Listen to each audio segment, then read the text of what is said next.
Now, the Commission of Inquiry into whether there had been impropriety at the largest asset manager on the continent, that's the Public Investment Corporation, continues today.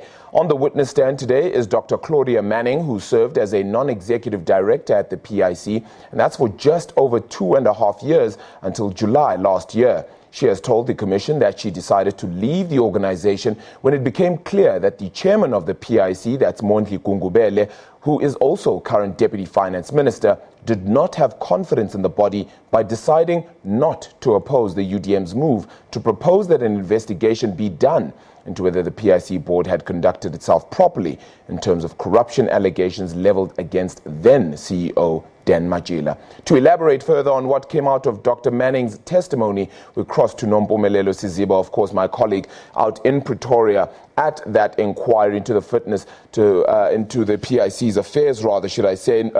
Nompu, a lot continues to just happen as we cross from one inquiry to the next. And now it seems Dr. Claudia Manning indeed saying that Mondli Gungubele, the Deputy Finance Minister, not having any faith in the PIC, which clearly details some suspicions with regards to how the PIC did business.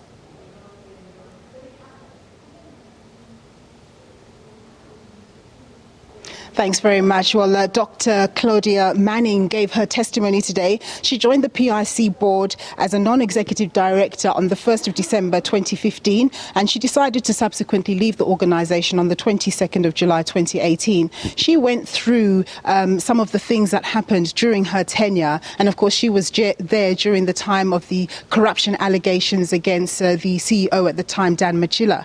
And she talked about how the board reacted and so on and so forth. So, as we have been recounting in the past number of days, there was this email that was put out by a chap called James Nogu, who's still not been identified. And it alleged that Mr. Matjila and the CFO had been up to wrongdoing in terms of lending and granting funds to one company called MST without following proper procedure.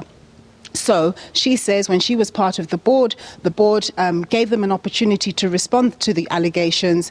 They denied vehemently any wrongdoing and produced documentation showing that, in fact, everything was followed according to PIC policies and procedures.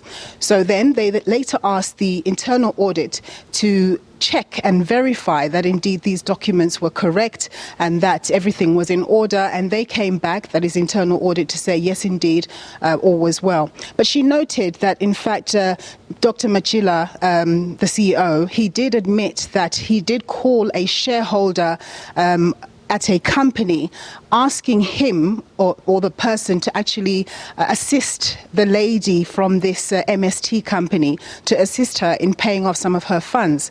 That very shareholder paid some 300,000 rand out of his own pocket. And this was attested to by the head of internal audit last week, who mentioned that he did interview that shareholder and asked, but why did you give that lady 300,000 rand out of your own pocket? To which he replied, well, the PIC invests in my businesses, so I couldn't refuse the request. That is the request from Dr. Dan Matjila. So apparently the board rebuked Dr. Matjila over that issue and said he should never do it again. They cautioned him, but they said that in the end, given the fact that the documentation had come back as kosher, they decided to let it go. So this is one of the issues that she spoke to. And she also spoke about one of the questions that was posed to her was whether Dr. Matjila had a hold on the board, because these were some of the rumors that were circulating in the media.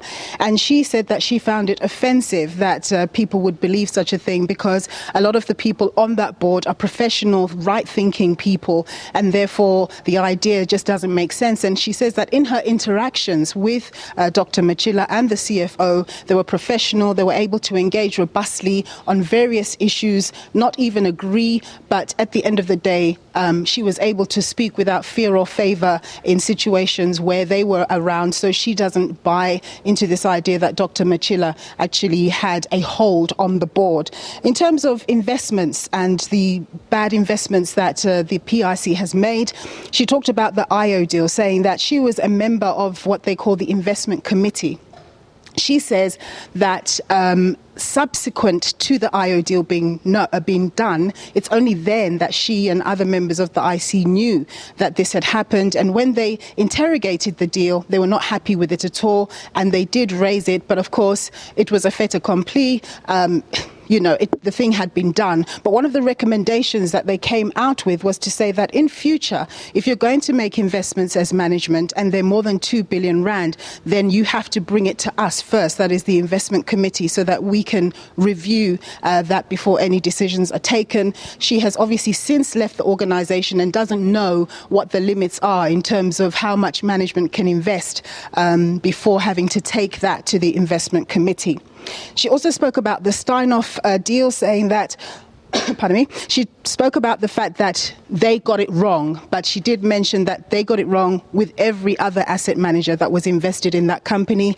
You know that Steinhoff lost about 95% of its value when news came out in December a couple of years ago, stating that there had been some accounting irregularities, and of course that company remains in a mess still, with some shareholders having lost a lot of money.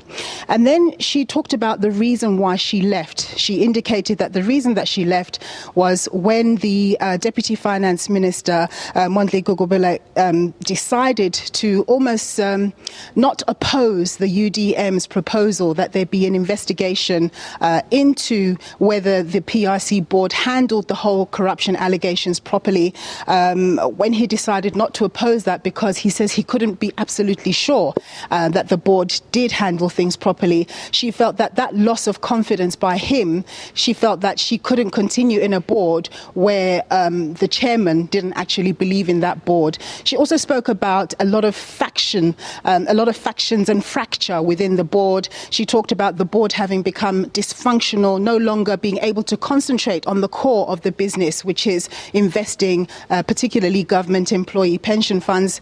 And she said that she could no longer be part of that because it wasn't a very productive environment to be in. So with that, of course, there's more, but we'll cross back to studio.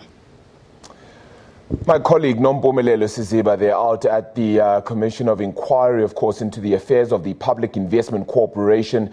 We've had, of course, 3 commissions of inquiry continuing across the day, and we'll give you the latest, of course, across the news spectrum when it comes to those inquiries, and all the latest when it comes to news flow out of